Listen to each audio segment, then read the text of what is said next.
Retour sur le plateau TV de la REF du MEDEF 2020, placé sous le signe de la Renaissance. Effectivement, beaucoup de dynamisme lors de cette REF. Eh bien, parlons un petit peu des médicaments, de l'industrie pharmaceutique. C'est éminemment intéressant parce que le constat est sans appel.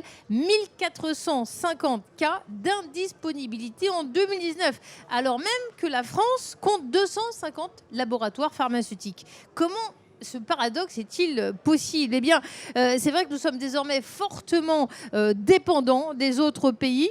Nous, la France, nous, l'Europe. On en parle avec un acteur de la synthèse pharmaceutique et de la chimie fine, Sequence.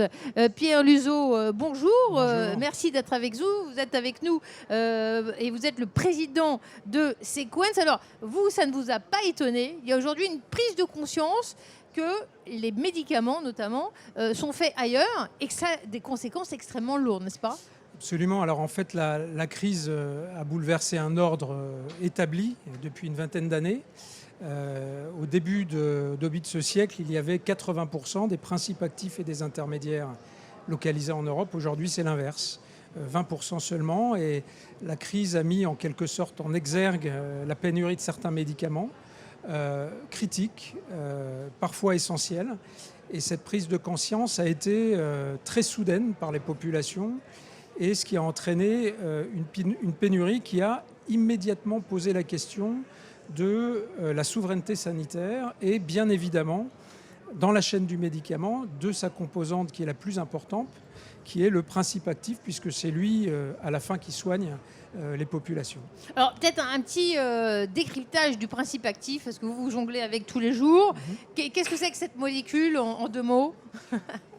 Alors, le principe actif, c'est la molécule qui possède en fait l'effet thérapeutique dans un médicament. Il est souvent présent en fait en faible quantité. Il est mélangé avec des excipients, d'autres éléments qui permettent de donner à la fois la forme, d'en faciliter l'absorption, de donner parfois le goût. Mais à la fin, le principe actif, c'est la molécule qui distribue finalement l'effet thérapeutique. Donc il est évidemment essentiel.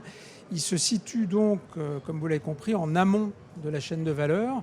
La chaîne de valeur étant composée de la fabrication de ces principes actifs et en suivant de sa mise en forme, puis de la distribution pour aller dans les hôpitaux et ensuite les officines. Alors, vous avez fait beaucoup lors de cette crise du coronavirus, parce que la plupart du temps, là, quand on met du gel sur les mains, c'est le vôtre. Combien vous produisez aujourd'hui de litres par jour? Alors nous avons une capacité instantanée de 75 000 litres par jour, et effectivement nous avons été les premiers, en tout cas parmi les premiers, à nous mobiliser pour mettre et pour dédier des lignes de fabrication à ce gel et cette solution hydroalcoolique. Il y a eu un pic en avril et mai, comme vous vous en doutez. Ensuite, un niveau d'activité très significatif, y compris pendant l'été. Malheureusement, j'ai l'impression qu'il y a une seconde vague, et évidemment la demande pour ce type de produit est en train d'augmenter. Probablement, malheureusement, à nouveau. Alors, quelle est la marque de votre gel à vous? Parce que on a vu quelques affaires avec des personnes qui avaient consommé du gel frauduleux. Ça avait même brûlé les mains de salariés de France 2. J'ai vu ça. Et donc, quel est le vôtre? Il ne faut pas se tromper, tous les gels ne se veulent pas, en quelque sorte. Alors, Sequence a une caractéristique, il en a particulièrement deux. La première, c'est que nous fabriquons les matières premières qui sont à la base de ces solutions hydroalcooliques. Et nous sommes, par exemple, le seul producteur français d'un produit qui a été très essentiel pendant la crise, l'isopropanol, d'une part. Deuxièmement, notre métier de base, c'est la fabrication de médicaments. Donc nous fabriquons ce gel dans des unités dites GMP, donc à très haut niveau de qualité. Et donc, en conséquence, cette marque, on essaye progressivement de l'imposer. Et on est très heureux d'avoir à la REF 20, la marque NAA est partenaire de la REF. Un mot, puisque le gouvernement vous a demandé de l'aider à reproduire du paracétamol en France. Comment ça se passe? Alors, comment ça se passe? Le rôle de Sequence ici est de proposer, de concevoir de développer une unité de production et de l'opérer, si tant est que les acteurs, les grands laboratoires pharmaceutiques utilisent cette unité.